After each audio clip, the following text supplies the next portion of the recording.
Oui, de mon point de vue, il y a trois générations de gangs, je dirais. Il y a une première génération, c'est 1987, c'est-à-dire au sein même de l'armée, il y avait quelques militaires le soir, par exemple tout de suite après le départ des Duvalier, qui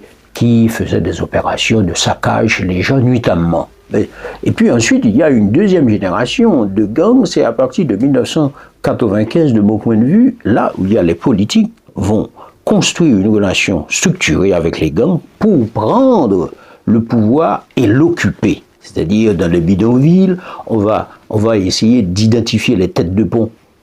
les plus redoutables et le pouvoir, il ne faut pas l'oublier, c'est le pouvoir Lavalas, à un moment donné, va construire une politique d'identification, de structuration avec ces différents groupes de jeunes dans les quartiers. Et à l'époque, c'était des militants d'organisations populaires. Des militants d'organisations populaires. Et puis, le pouvoir Lavalas aussi avait cette capacité, eh bien, dès que la tête commençait à dépasser, eh bien, de sévir et de faire en sorte que eh bien, ça n'allait pas trop loin. Mais sauf que, à partir de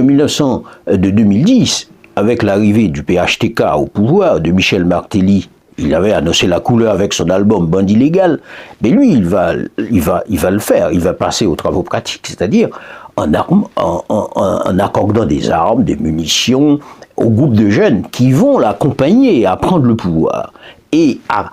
également à empêcher toute contestation du pouvoir et à faire en sorte qu'il y aura un enracinement partisan des gangs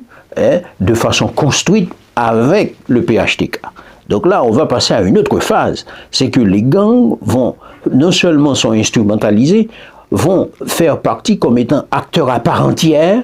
du champ politique.